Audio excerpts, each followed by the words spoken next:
Right మనం చూడొచ్చు చాలా స్పష్టంగా ఇప్పుడు ఉన్నటువంటి సిచ్యువేషన్లో ఒక టెన్షన్ సిచ్యువేషన్ క్రియేట్ అవుతుంది. ఇంకా ఈ టెన్షన్స్ అనేటువంటివి ఎస్కలేట్ అవుతున్నాయి రెండు దేశాల మధ్య. ముఖ్యంగా బార్డరింగ్ ప్లేసెస్లో ఏదైతే జమ్మూ కాశ్మీర్లోని జమ్మూ, అదేవిధంగా మిగిలినటువంటి ఏరియాస్ ఉధంపూర్లో మనం చూస్తున్నాం ఇటువంటి సిచ్యువేషన్ ఉంది.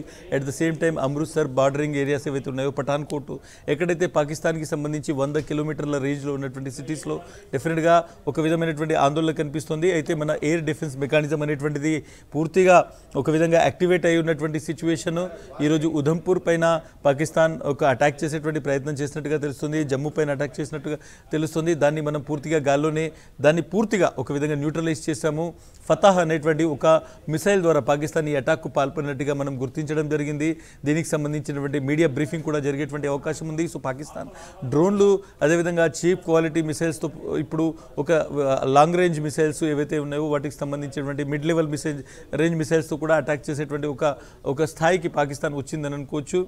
దాదాపు 100 కిలోమీటర్ల రేంజ్లో ఉన్నటువంటి సిటీస్ని టార్గెటెడ్ చేస్తూ ఫతాహ్ అనేటువంటి ఒక మిసైల్తో అటాక్ చేయడానికి పాకిస్తాన్ ప్రయత్నం చేసింది.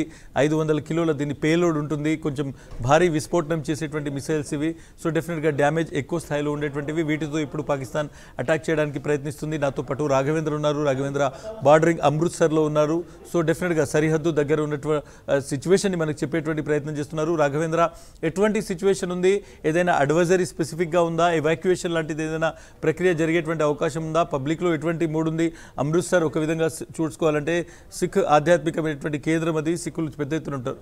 సో మనం చాలా స్పెసిఫిక్గా చూడొచ్చు అక్కడ ఉన్నటువంటి వాతావరణం ఎలా ఉందనేటువంటి చెప్పేటువంటి ప్రయత్నం చేస్తున్నాను. రాఘవేంద్ర మళ్ళీ మనతో జాయిన్ అవుతారు. బట్ ఓవరాల్గా చూసుకుంటే మనం రాత్రి నుంచి ఏవైతే టెన్షన్స్ ఉన్నాయో అవి కంటిన్యూగా ఎస్కలేట్ అవుతున్నాయి, కంటిన్యూగా పెరుగుతున్నటువంటి దృశ్యాన్ని కూడా మనం ఇక్కడ చూస్తున్నటువంటి అంశం. సో చాలా వరకు మనం ఏవైతే డెవలపింగ్ ఇష్యూస్ ఉన్నాయో వాటి గురించి ఒకసారి డిస్కస్ చేద్దాం. పాకిస్తాన్ ఈరోజు తెల్లవారు 4 గంటల నుంచి ఏం చేస్తుంది అనేటువంటిది. పాకిస్తాన్ కంటిన్యూగా LOCలో ముఖ్యంగా రాజౌరి, పూంచ్, కుప్వారా ఏవైతే ఉన్నాయో పాకిస్తాన్కి సంబంధించినటువంటి షెల్లింగ్ రేంజ్లో ఉన్నటువంటి సిటీ. షెల్లింగ్ అంటే పాకిస్తాన్కి సంబంధించినటువంటి శత్రుఘ్నులు ఏవైతే మోటార్స్ ఉన్నాయో వాటి రేంజ్ దాదాపు 30 నుంచి 45 కిలోమీటర్ల అనేటువంటిది పాకిస్తాన్ దగ్గర ఉన్నటువంటి మోటార్లకు సంబంధించినటువంటి రేంజ్. ఈ రేంజ్లో ఉన్నటువంటి సిటీస్ మీద షెల్లింగ్ చేస్తుంది భారీగా. అంటే విపరీతంగా పెద్ద పెద్ద ఎత్తున వాటి షెల్స్ని అక్కడ నుంచి ఫైర్ చేస్తుంది, పెద్ద ఎత్తున డ్యామేజ్ చేస్తుంది. ఒక విధంగా షెల్లింగ్ చేయడం అనేటువంటిది ఒక కవర్ లాగా పూర్తిగా యుద్ధ నీతిలో చూస్తారు. ఎందుకంటే పాకిస్తాన్ ఎప్పుడైనా విపరీతమైన షెల్లింగ్ చేస్తుంది అంటే దాని మాటున ఇన్ఫిల్ట్రేషన్ చేసేటువంటి ప్రయత్నము, చొరబాటు చేసే ప్రయత్నం చేస్తుంది అనేటువంటి కొన్ని అనుమానాలు ఉంటాయి. సో ఎందుకు ఈ స్థాయిలో షెల్లింగ్ చేస్తుంది అనేటువంటి చూడాలి. ముఖ్యంగా పౌరులకు సంబంధించిన నివాసాల మీద కాన్సన్ట్రేట్ చేస్తూ ఈ షెల్లింగ్ జరుగుతుంది. బట్ అంతకంటే పెద్ద న్యూస్ ఒకటి, ఈరోజు ఉదయం దాదాపు 4-4:30 గంటల ప్రాంతంలో పాకిస్తాన్ ఒక క్షిపణిని హతాఫ్-1 అనేటువంటి క్షిపణిని ప్రయోగించింది. ఈ హతాఫ్-1 అనేటువంటిది పాకిస్తాన్కి సంబంధించి దాదాపు షార్ట్ రేంజ్ మిసైల్ 100 కిలోమీటర్లకు సంబంధించినటువంటి సామర్థ్యం ఉంది. చాలా సిటీస్ దీని రేంజ్లోకి వస్తాయి. దాదాపు మనం ఏవైతే నార్త్ ఇండియాలో వినేటువంటి దాదాపు ఒక 10 సిటీస్ దీని రేంజ్లో ఉంటాయి. కాబట్టి దీని ప్రమాదం ఏ స్థాయిలో ఉందో మనం చూడొచ్చు. 500 కిలోలకు సంబంధించినటువంటి పేలోడ్ ఉంటుంది. హతాఫ్-1 1987-89లో ఫస్ట్ పాకిస్తాన్ దీన్ని డెవలప్ చేసింది. తర్వాత 97లో దీన్ని అప్గ్రేడ్ 1A చేసింది. తర్వాత 2002లో దీన్ని 1Bగా అప్గ్రేడ్ చేసింది. సో దీన్ని ప్రస్తుతం వాడుతుంది.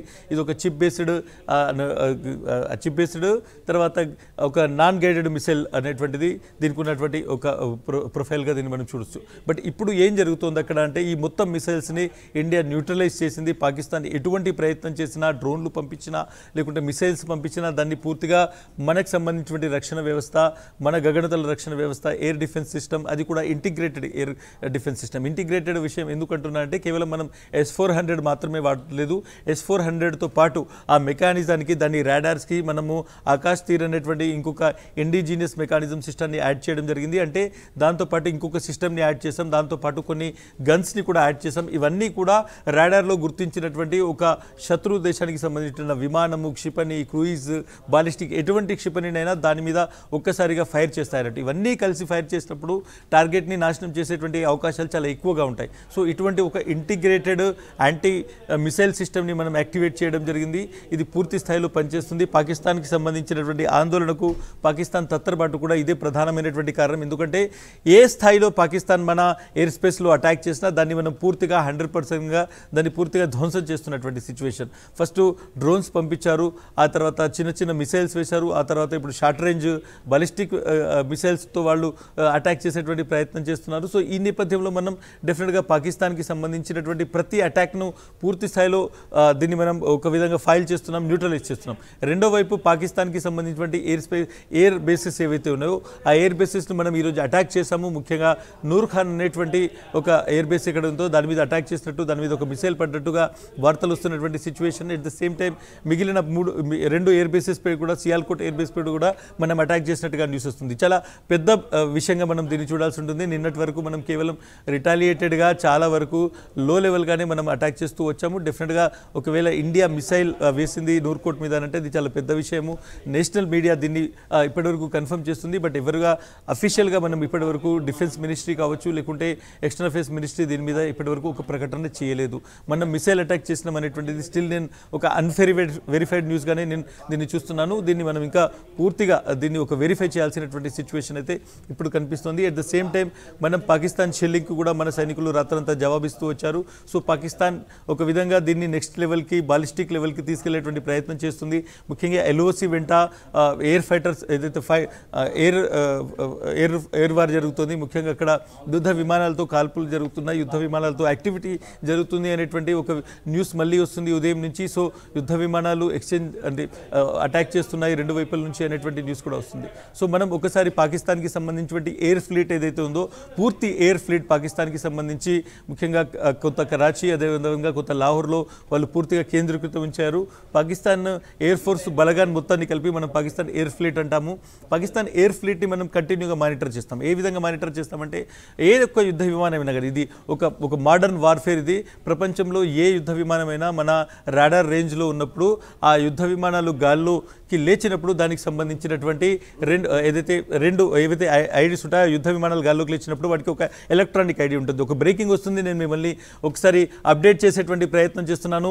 ఎల్ఓసి వెంట కాల్పులు జరుగుతున్నాయి. ముఖ్యంగా ఎల్ఓసి వెంట ఏదైతే మన యుద్ధ విమానాలు ఎంగేజ్ చేస్తున్నట్టుగా తెలుస్తుంది. ముఖ్యంగా పాకిస్తాన్కి సంబంధించి 2 ఫైటర్ జెట్లను కూల్చేసినట్టుగా ఇన్ఫర్మేషన్ వస్తుంది. ఇది వెరిఫైడ్ ఇన్ఫర్మేషన్. పాకిస్తాన్కి సంబంధించినటువంటి 2 జెట్స్ని పూర్తిగా మనం ఒకటి ఇస్లామాబాద్ ఏ విధంగా ఇస్లామాబాద్ నుంచి ఇండియాలోకి వచ్చేటువంటి ప్రయత్నం చేశాయో, ఇండియన్ ఎయిర్ స్పేస్లోకి ఎంటర్ అయ్యేటువంటి ప్రయత్నం చేశామో, 2 ఏవైతే ఫైటర్ జెట్స్ ఉన్నాయో వాటిని కూల్చేసినట్టుగా ఇన్ఫర్మేషన్ వస్తుంది. ఏ విధంగా దీన్ని చేస్తారో మీకు చెప్తాను. పాకిస్తాన్కి సంబంధించినటువంటి ఒక యుద్ధ విమానం గాల్లోకి ఎగిరి మన రేంజ్లోకి రాగానే, రాడర్ రేంజ్ రాగానే మనకు ఆ యుద్ధ విమానానికి సంబంధించినటువంటి క్లియర్ పిక్చర్ కనిపిస్తుంది. దానికి ఒక ఐడి ఉంటుంది, ఎలక్ట్రానిక్ ఐడి. దాంతో దాన్ని గుర్తిస్తాము. ఆ తర్వాత అది మన ఎయిర్ స్పేస్లోకి ఎంటర్ అయ్యేటువంటి సమయంలో మన సంబంధించినటువంటి మిసైల్స్తో దాన్ని కూల్చేస్తాం. మన దగ్గర ముఖ్యంగా రఫేల్కు సంబంధించినటువంటి ఏవైతే స్కాల్ప్ మిసైల్స్ ఉన్నాయో వీటిని బీవీఆర్లు కూడా అంటారు. అంటే బియాండ్ విజువల్ రేంజ్ ఉన్నటువంటి ఇవి ఈ క్షిపణులు. అంటే ఒకసారి మనకు కంటికి కనిపించినటువంటి దూరంలో ఉన్నటువంటి ఒక టార్గెట్ని కూడా ఇవి రీచ్ అవుతాయి. అట్ ద సేమ్ టైం దాన్ని ఫాలో అవుతాయి.